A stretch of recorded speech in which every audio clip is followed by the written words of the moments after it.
Today we have a crazy story of revenge against a math teacher. We'll get into that in a bit, but first, how I got my revenge against my middle school crush. Middle school, the place where lockers held secrets, awkwardness was practically a currency, and emotions felt like roller coasters on a wild ride. That's where it all began, my story of crushing on Max. Now, don't picture some dramatic movie scene with slow-motion hair flips and romantic music. It was more like a slow-motion facepalm on my part. Max walked into the classroom, all new kid vibes and a hint of uncertainty. His smile, I swear, could have melted glaciers. Okay, maybe not glaciers, but at least my heart. He introduced himself to the class, and that's when I fell into that bottomless pit till it all blew up in my face. It wasn't like I suddenly turned into a stammering mess every time Max looked my way. Nope, I was the picture of casual composure. At least that's what I told myself while my heart raced like it was training for a marathon.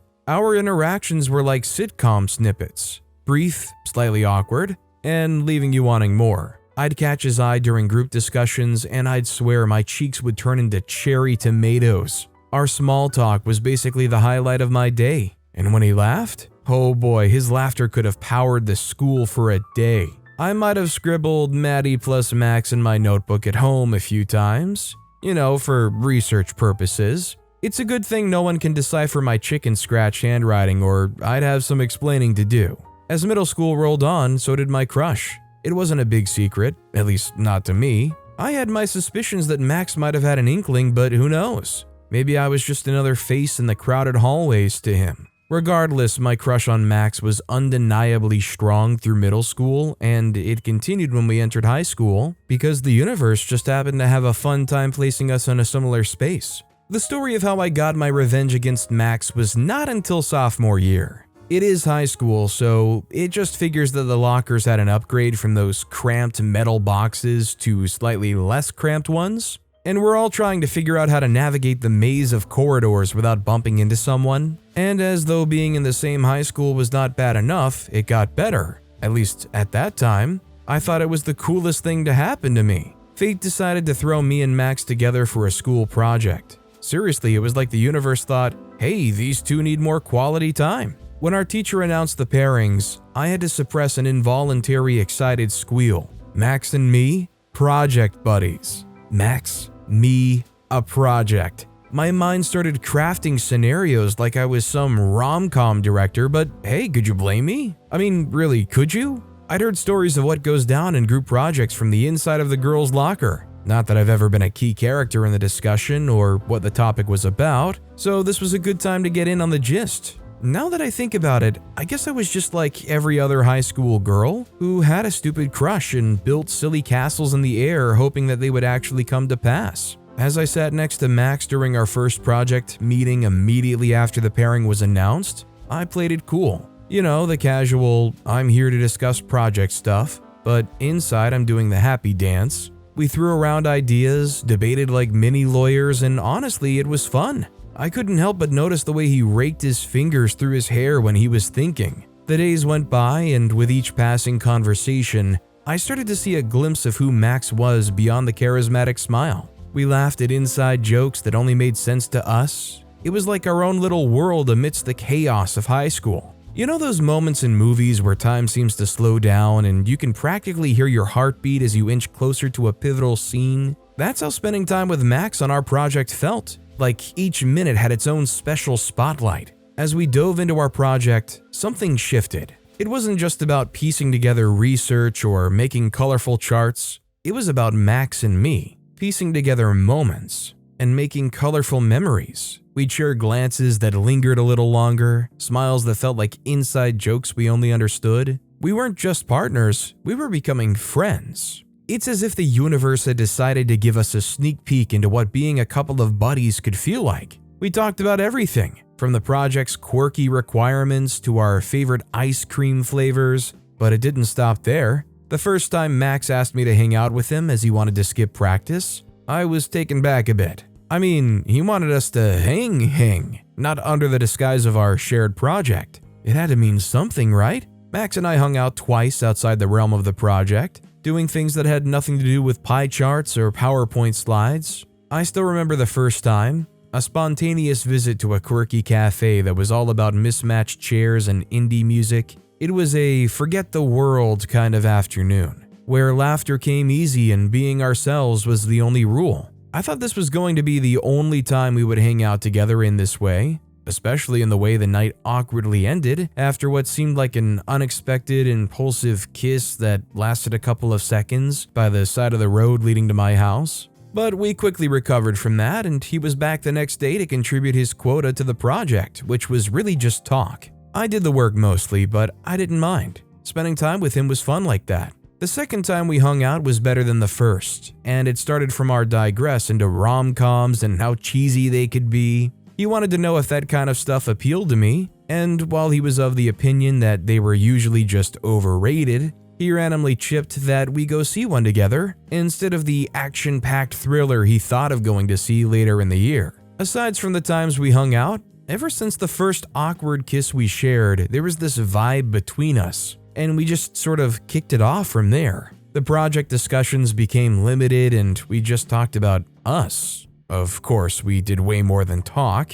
It was a mix of genuine emotions and, well, maybe a hint of curiosity on my part. So I did what the silly teenager with a longtime crush finally reciprocated would do. I decided to send him a message telling him everything since middle school. With every word, my heart did this dance between hope and anxiety. I wanted to tell Max what he meant to me, to show him that there was more than just project deadlines and casual hangouts. It wasn't a grand declaration, it was more like a, by the way, I've had these feelings for you, hope that's cool, kind of vibe.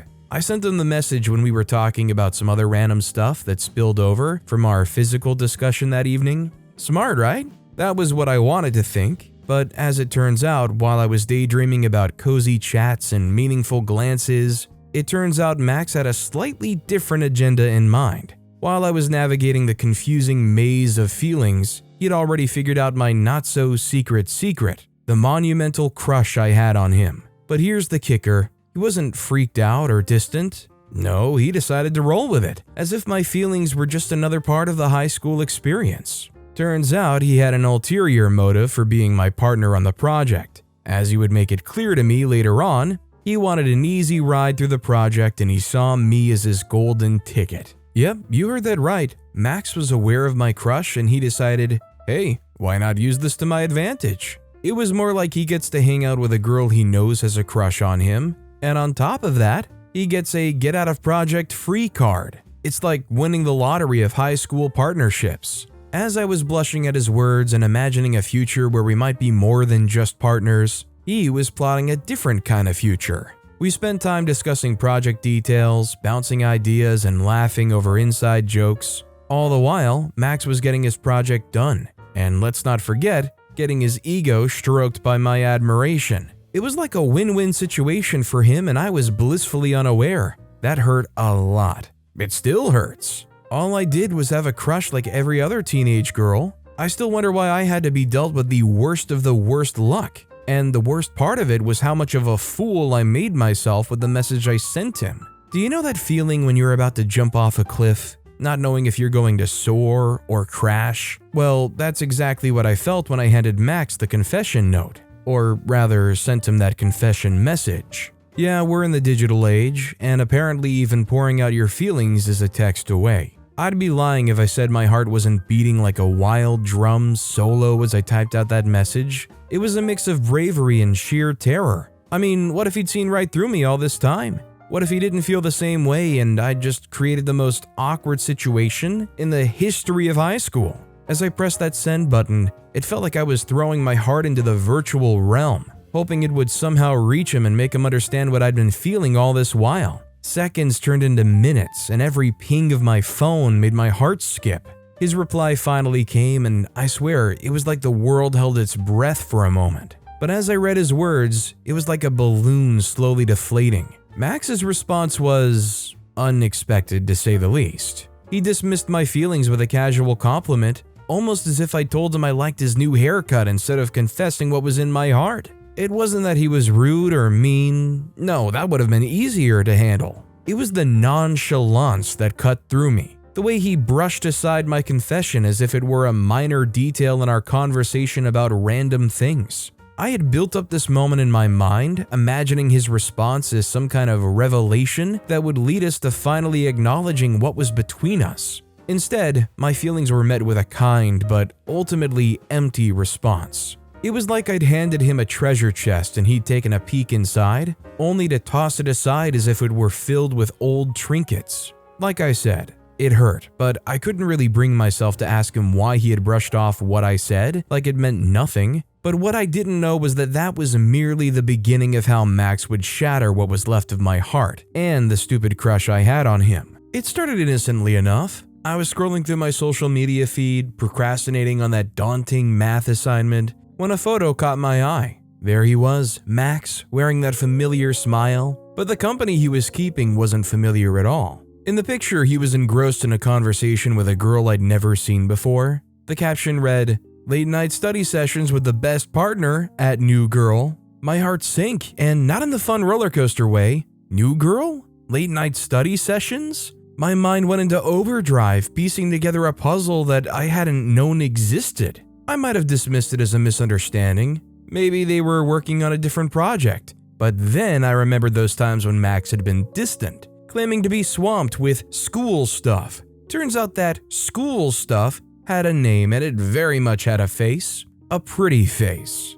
I decided to go into full detective mode to get background information on this new girl. I felt a wave of emotions. Betrayal, anger, hurt. It was like being on that roller coaster again. Only this time, the ride was rough and unforgiving. I felt used, like a pawn in his game. And it was a feeling I wouldn't wish on anyone. It was as if the foundation I'd built my hopes had crumbled beneath me. What stung the most wasn't just the fact that he'd been secretly rendezvousing with someone else, it was the realization that the connection I'd cherished, the moments I thought were special, might have been nothing more than smoke and mirrors. My mind replayed all those moments we'd shared, those inside jokes, those stolen glances. Had they all been a part of his plan to use me for an easy project while he enjoyed someone else's company on the side? One of those thoughts was a truth and the other was a lie. I decided it was time to confront Max. No more tiptoeing around, no more pretending everything was fine. I cornered him after school, hoping to get some answers for the whirlwind of emotions he'd put me through. My heart pounded like a drum solo as I looked him in the eye and asked the question that had been gnawing at me. What's going on between us? His response? It wasn't just an answer, it was a dismissal. In front of his friends, no less. He laughed it off and basically shunned me aside like I was begging for his company. I walked away, my steps a mixture of emotional and physical humiliation, indignation, and sadness. I'd expected a lot of things, but being dismissed and humiliated in front of his friends? I didn't see that part coming, so I decided to reach out to @newgirl Chloe. By then, the news of Max's silly display had begun to spread over the school, but I decided to let Chloe know that I wasn't trying to take her partner or anything. I didn't want someone that didn't know me to hate me. I unveiled the truth to Chloe. The truth about Max's motives, his double standards, and his manipulative ways in the girls' toilet the next day before our math period. Her reaction mirrored my own sense of disbelief, anger, and hurt. And then, like something out of a movie, I pulled out the evidence. Those messages, those moments that were etched into my memory. Chloe's eyes widened as she saw the truth laid bare before her. It was like connecting dots that had been scattered across our lives, revealing a picture we hadn't known existed. As she read through those conversations, she couldn't deny the timeline. Max had been juggling the both of us, playing us like characters in his own drama. The late night conversations, the study sessions that had become secret rendezvous, all of it lined up with what I'd gone through. It was a shocking realization that sent a jolt through Chloe, a mix of disbelief and indignation. She had unknowingly played a role in Max's deceptive game, and the truth had caught up with her. She looked back at those messages, those moments that she had thought were genuine, and saw them in a new light. It was like removing a blindfold and suddenly seeing the world for what it truly was. The feelings of anger, betrayal, and humiliation weren't exclusive to me. I took Chloe on that same ride. When I was able to pick up myself and try to leave Max alone, Chloe was a different person. She decided it was time for a confrontation. And where better to confront someone than in the cafeteria, the very hub of the high school drama. With a confidence that I did not know she had, Chloe marched up to Max as he sat with his group of friends. She didn't mince words, didn't bother with pleasantries. She confronted him, her voice carrying the weight of the truth she held. And then, in a move that stunned the entire cafeteria, Chloe's hand met Max's cheek in a resounding slap. As Max's friends stared in shock, Chloe stood her ground, her eyes burning with a mix of anger and defiance. Max's eyes fluttered to where I was standing by the entrance to the cafeteria, and he understood what must have made Chloe act the way she did. He knew his joke was up, and the truth was in the air already. There was nothing he could do other than bite hard on his teeth to prevent him from doing whatever was cooking in that pretty head of his. The cafeteria buzzed with whispers and shocked glances, but Chloe wasn't fazed. It was as though I had exerted my revenge on him for playing with my emotions. Our emotions. And just as quickly as it started, the drama ended. The deafening silence was over and the cafeteria returned to the usual state of disarray. But I knew that the tales of the slap that the mighty Max had received would resonate through the next week. That had to be enough for me. That was enough for me. Although OP wrote this beautifully, in the end, it left me feeling like it was just a very fancy way to write rather normal-sounding high school drama. Some guy just being a total jerk and trying to get it with multiple people. That said, our next story is My Revenge Against My Math Teacher. They say revenge is a dish best served cold, but my journey taught me that revenge isn't just about icy comebacks. It's about showcasing the depths of someone's own folly. Over the years, my desire for revenge transformed from a burning fire of anger into a calculated spark of understanding. I learned that revenge doesn't have to involve violence or vindictiveness. Instead, it can be a masterstroke of wit, a demonstration of someone's own weaknesses through a series of well-thought-out actions. My name is Lily, a student whose life was shaped by a single equation, Mr. Harrison, my math teacher. His classroom wasn't just a place of learning, it was a crucible of frustration and dashed dreams. I wasn't just a student, I was a puzzle he couldn't solve, a thorn in his side he couldn't ignore. Passion ignited within me the moment I dipped my toes into the ocean of equations. Mathematics wasn't just a subject, but my haven and my identity. High school, however, seemed determined to keep me confined in the shadows. Mr. Harrison's classroom, a battleground for my aspirations, was where my enthusiasm was met with indifference. In a sea of faces, I felt invisible, my hand raised, my questions poised, yet my voice unheard. Recognition became my secret desire, a longing to be more than just another student. I held the potential to excel, to prove my prowess in mathematics, but my efforts evaporated before reaching fruition. The world I'd come to adore now seemed unwilling to acknowledge my existence. And so, my journey of revenge began. Not with a desire for violence, but with an unquenchable thirst for understanding and justice. In the beginning, my aspirations were conventional, driven by indignation and the burning desire to see him suffer as he'd made me suffer. I envisioned classic forms of retaliation, pranks, confrontations, or even a scathing expose of his own inadequacies. But time taught me that revenge is a complex equation, one that demands careful calculation and unexpected variables. As the days turned into years, my anger evolved into something more nuanced. It wasn't about causing harm anymore, it was about revealing the truth, about unraveling the hypocrisy that had plagued my academic life. It was about showcasing Mr. Harrison's shortcomings in a way that would force him to confront his own biases and egotism. My journey took an unexpected turn when I crossed paths with Dr. Bennett, a retired math professor with an uncanny understanding of life's enigmas. Driven by my story, he became my mentor, guiding me beyond the realm of textbooks and formulas. He showed me a hidden world, a society that believed in using the power of numbers not for destruction, but for justice. A society that understood the art of revenge as an intricate dance of intellect. Under Dr. Bennett's guidance, I delved into ancient mathematical secrets, learning how to wield numbers as a sword of enlightenment. I discovered the beauty in fractals, the symphony of prime numbers, and the magic of Fibonacci sequences. As I honed my skills, I realized that my revenge needn't be overt or aggressive. It could be a symphony of subtlety, a ballet of complexity. And so, I embarked on a mission to reshape my narrative, to challenge Mr. Harrison's perception of me,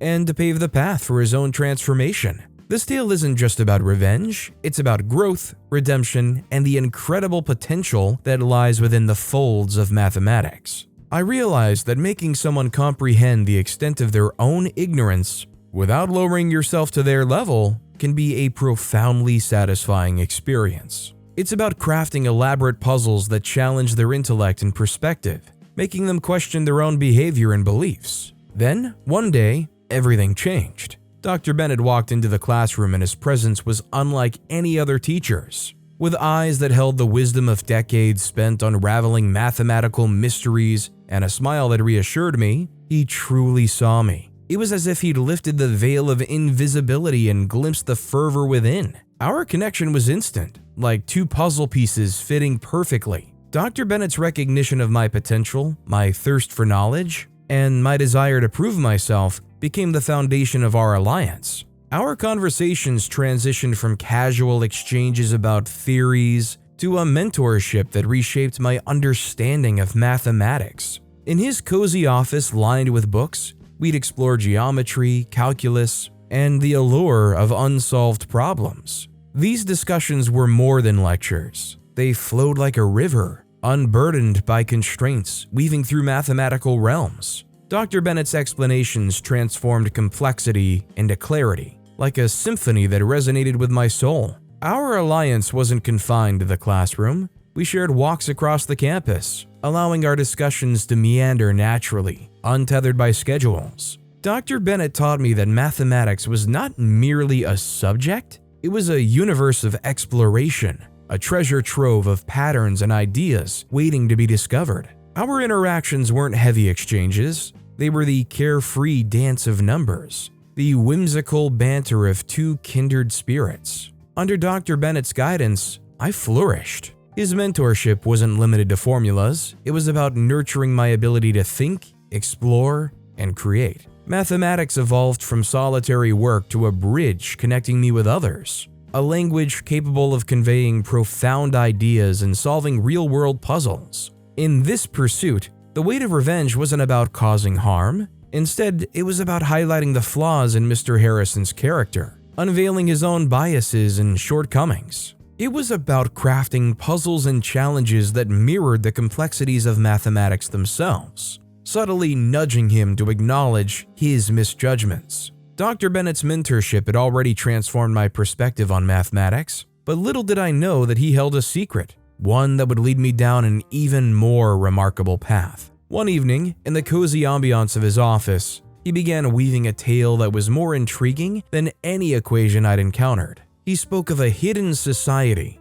a group of individuals who believed in harnessing the power of numbers to restore justice. Their approach to revenge was unlike anything I'd ever heard. Rather than seeking vengeance through violence or aggression, they used the elegance of mathematics to bring about enlightenment and transformation. Yes, I'm making it sound more elegant than it actually was, but it was worth it actually, and any math geek would easily be drawn into the life of these people. The gang of the society was really just older math geeks that somehow had a way they saw math as something different, as the missing link in the world from discovering the very secret to the universe. But for them, even when people thought they were silly for thinking this way, their revenge against them would be allowing math to do the proving. This sounded like the perfect revenge, the perfect way I would get revenge against my teacher. As he revealed the society's existence, I felt a tingle of excitement coursing through me. It was as if a door had opened, revealing a realm of possibilities that extended beyond the confines of textbooks and classrooms.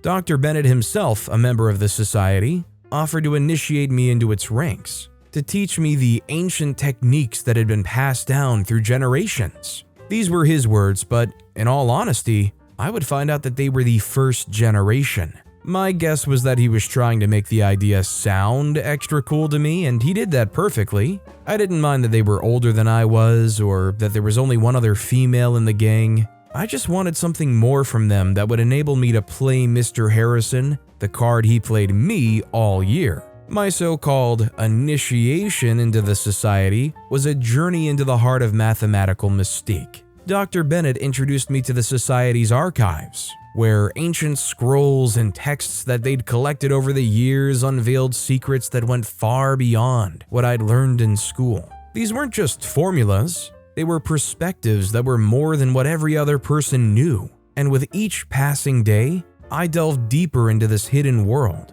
learning to see numbers as more than abstract symbols. They were tools that could shape reality itself. The mathematics I'd once seen as a subject became a living, breathing entity, a conduit through which I could express my ideas and influence the world around me. I had a thing for math, and I'd always known that I was good. Yet what I knew before meeting Dr. Bennett seemed so inconsequential when we began to work together. My skills blossomed under Dr. Bennett's guidance, and with newfound knowledge came a surge of confidence. No longer confined by the limitations that Mr. Harrison had imposed on me, I began to envision a series of mathematically themed pranks that would mirror the frustration I'd experienced. The first prank was simple yet cunning. I created an intricate puzzle that, when solved, spelled out a message of humility for Mr. Harrison. The puzzle required him to confront his own biases and acknowledge the value of each student's unique perspective. That day, I went to school early and dropped the sheet containing the puzzle on his desk, accompanied by a daunting message that he could never decipher what it was about. Maybe it was his ego, or perhaps it was just that condescending way he viewed every other person, but whatever it was, it propelled him to try to decipher what I had hidden in the puzzle. As he struggled to piece together the solution, I watched with a mixture of anticipation and satisfaction. I created a labyrinth riddle that Mr. Harrison couldn't dismiss as mere chance. The puzzle unfolded like a map of interconnected thoughts, each clue leading to another. It was a test not just of mathematical prowess, but of ego and humility. The riddle compelled him to retrace his assumptions and consider alternative paths, mirroring the journey I'd taken in his classroom. After a couple of days, I could physically see the frustration on his face, and knowing the kind of temperament he had, I was sure he would keep it to himself and suffer alone till he could find an answer to it, but that was the point. He could never get it alone. To come up with the pranks, I had to imbibe the use of things I'd learned from Dr. Bennett, and within the lines of the ancient texts and scrolls that he and his math friends had. It would have been mentally ending to come up with it all on my own, but he didn't know that, and he tried to carry on alone, so I moved on to the next. My second prank took the form of an optical enigma, an intricate illusion created through the manipulation of geometry. I conjured shapes that defied logic, each angle leading to unexpected outcomes. It was a visual metaphor for the complexity of learning, a challenge for Mr. Harrison to see beyond the traditional angles of teaching. As he stared at the illusion, his brows knitted in concentration. Slowly, a look of astonishment replaced his confusion. The impossible geometry was a testament to the transformative nature of perception. By the time he deciphered the illusion, his appreciation for the power of perspective had grown, a lesson in empathy that had transcended numbers. In one scenario, I created a riddle that highlighted the importance of recognizing diverse learning styles. As he grappled with a solution, he began to realize that his one-size-fits-all teaching approach had done a disservice to students like me who thrived on different modes of learning. Mr. Harrison's puzzled expression mirrored the bewilderment I'd felt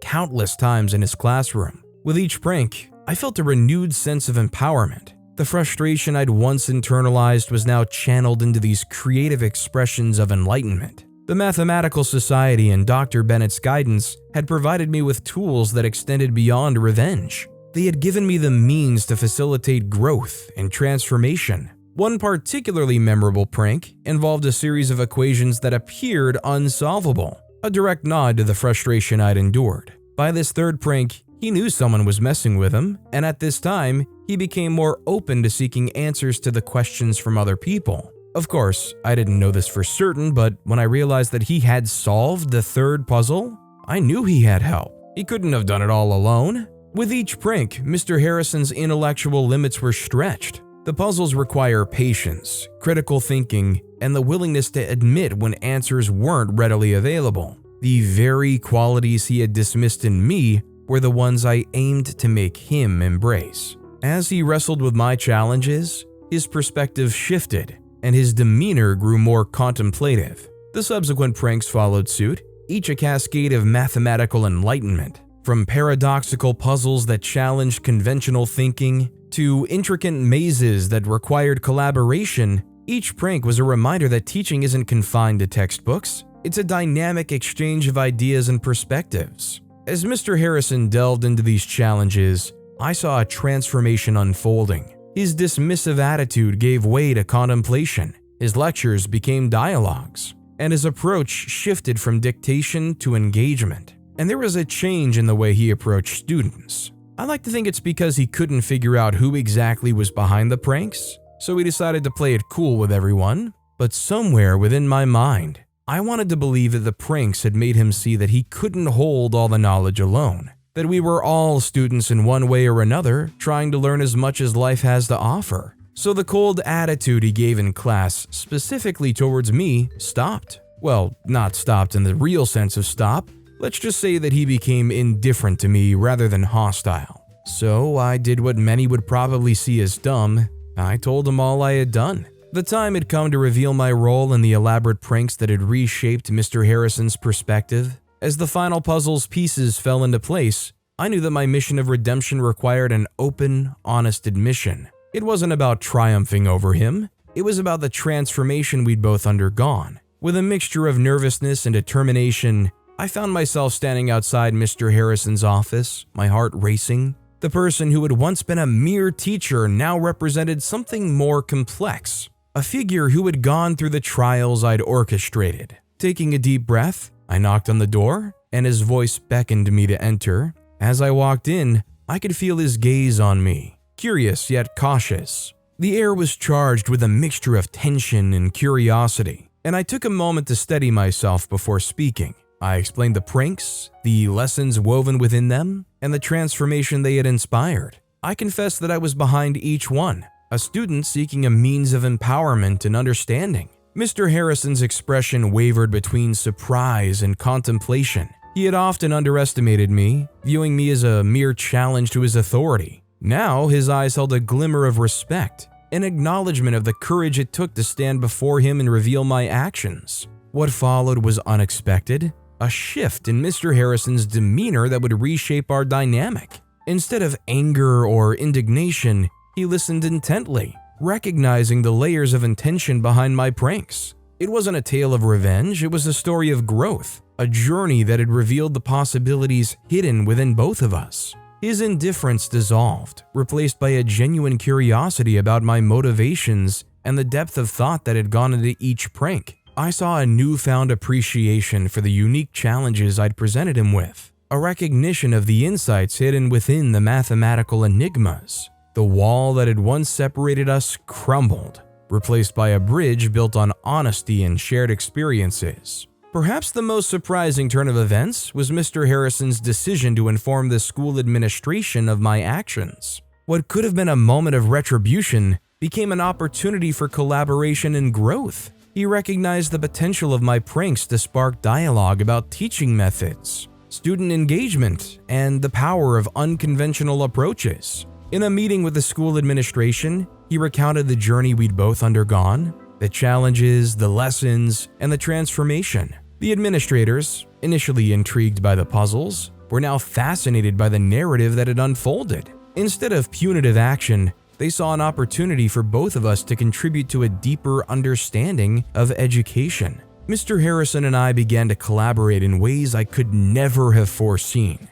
Our discussion transformed from confrontations to shared reflections, our interactions blossoming into a surprising alliance. Together, we designed innovative teaching methods that embraced creativity and critical thinking, inviting students to engage with mathematics in ways they hadn't before. His acknowledgement of my intelligence and my willingness to learn from his expertise created a bridge that spanned our differences. For the change in Mr. Harrison's ways, I would forever be grateful to Dr. Bennett, the one-time substitute that saw me and chose that I was good enough to be shown what lay beneath passing math tests and exams to graduate from high school. It's been 5 years since the encounter I had with Dr. Bennett, and while I appreciated all of his efforts, I realized while standing outside of my quantum physics professor's office that Mr. Harrison was just one of the things wrong with the educational system. This professor was another, and without the kind of help I had from Dr. Bennett, I doubt I would be able to get through to my professor. Can I just say that OP is very articulate? And in the back of my mind, this story is pictured in one of two ways. Either a group of mathematicians who are really into role-playing these ancient texts and things, enough that they have like a basement room somewhere with these like math lessons written on what looks like ancient scrolls, or OP's one step away from literally conjuring mathematical numbers and illusions in front of their face. It's literally one or the other based off of this story, I swear. Our next story is Revenge on My First Love Part 2. For this story, we have something a bit different. In the previous video, I noticed that one of the stories was super short, so I messaged the user on Reddit to see if there was a continuation or part 2, and this is what they sent back. Sorry that I cut that story off. So where were we? At the part where Oliver ghosted me. I didn't think he ghosted me. In fact, I was worried. I thought that something had gone wrong and that he was unable to come to the hospital anymore. There wasn't anything wrong with him or any reasons as to why he shouldn't have come back, but I was determined to make a mountain out of a molehill. I stayed back for 2 days at the hospital because I didn't feel so good, and when I finally went back home with my family, I became depressed. Oliver was the only person I'd met that liked me in a way that didn't feel aggressive and tough and all of those things. I went back to the hospital to loiter and wait to see if I would see Oliver's bicycle, but after 2 days, I gave up. Then I started preparing to finally go off to college. But my parents insisted I went to a little group that focused on helping younger people with terminal illnesses get back into society and live with it. I didn't have cancer anymore, but they suggested going just to learn how to be a social butterfly and blend in with people. Rightfully, I didn't want to go at all because I could do very fine on my own getting back with people, but they insisted and I didn't want to hear anything about being ungrateful, so I just went. You would never guess who I ran into. But before I type that out, I'll tell you how it went. The whole thing wasn't so bad. I basically listened to people talking about how they felt after their diagnosis and how it affected their quality of life. I didn't want to speak, but eventually I had to. But I felt lighter. It worked like it was supposed to. There were all kinds of people there at the group meetings, people of all ages and job types, so it wasn't abnormal to meet people of the same age as me in that place. There was a particular guy, I'll call him Chuck, who I cozied up to and we became friends. I made sure not to get too close, but we still walked in the general direction of our homes before splitting up. At the last meeting before I was supposed to leave for college, Chuck invited me to a party his friends were throwing that was supposed to extend into a weekend camping trip. I was invited and my parents seemed happy to let me out of the house for the weekend. I agreed only because he promised to make sure I wasn't uncomfortable the entire time. He picked me up and we went to the party. It was like a regular high school party with people I didn't know, and for about 10 minutes because he had to catch up with his friends. When he finally came to get me, he took me to a room that was full of smoke and a few people, and when I could finally see, I saw the face of someone I knew, Oliver. I know what this seems like, a fairy tale, but the story is that Oliver was at the hospital with his best bud Chuck, and then he saw me and thought I was pretty. After Chuck left, he had no reason to stay at the hospital and left. That should have been the part of his explanation that made me immediately walk out of there, but to me it felt like some kind of truth. He was being honest and gentle to me, intoxicated as he was, and I don't know, maybe the whole moment felt really magical to me in a twisted sort of way, and I didn't also have enough social orientation to know that I should have run the other way. Long story short, Oliver apologized and asked me to be his girlfriend. That was the best weekend of my life, and I had a ton of firsts with him and his friends. It was great.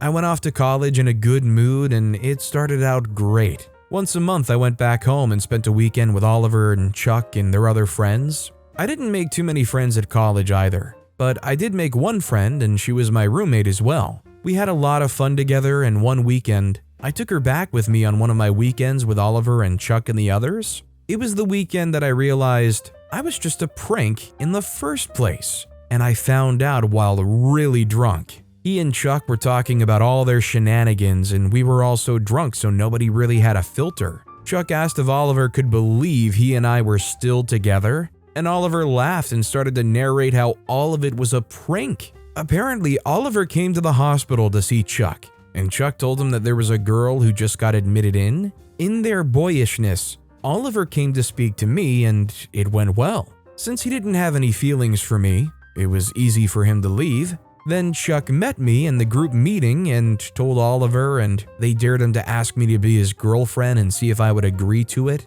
I was beyond hurt. It was like those high school movies I watched, where silly pranks caused astronomical problems. I simply wanted to go home or back to school because the people around me suddenly started to make me feel uncomfortable. So I told my roommate and we made up an excuse to leave. I sulked for a few days, but it was long enough for my roomie to get mad and decide that Oliver and his friends needed to be taught a lesson. Now, my roomie, I'll call her Chanel, was a kid who had gotten away with a lot. She was an only child with rich parents, so she had money or fame at her disposal. She was unproblematic until she had a reason to be, and she thought I was reason enough. I wasn't on board with anything she chose because all of her plans involved killing someone or getting into prison one nasty way or the other. So I asked if there was a way she could do something where we weren't directly involved. She chose sending people to haunt them. At first, I didn't get it, but the concept was that all the members of the group,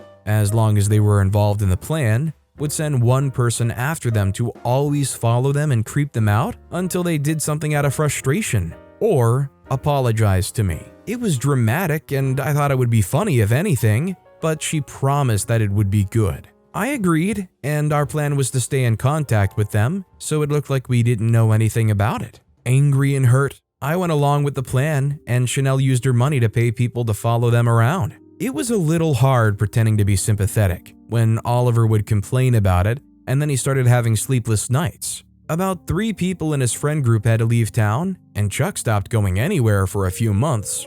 Nobody believed Oliver when he talked, and so he had a mini psychotic break and had to go to a psychiatric hospital. Around this time, I decided that I couldn't put out an act, and Chanel had the good mind to make me send a long, nasty paragraph to him, telling him how I really felt. I had the better idea to ghost him, just like he did me. Now, this was around 3 years ago. I'm out of college now and have better emotional regulation, as well as a healthier relationship with family and friends. But if I had the chance to do it all over again, I really would. Those kids needed to be taught a lesson. Whenever you mess with someone who didn't deserve it, you get screwed over right back. It's the way life is supposed to work. Well, first of all, I'm glad that OP beat their cancer and got better, but the revelation that somebody was just dared to go spend time and build up this relationship with somebody who had cancer in the hospital and then just drops them after the prank is over is horrendous. And just for that alone, I think they probably deserved everything that happened. But with that being said, that's all the time we have for today. Now, if you want to hear another absolutely crazy revenge story, check out that video on the left. Or if you missed my latest video, check out that video on the right. That said, I'll see you all next time with some more stories.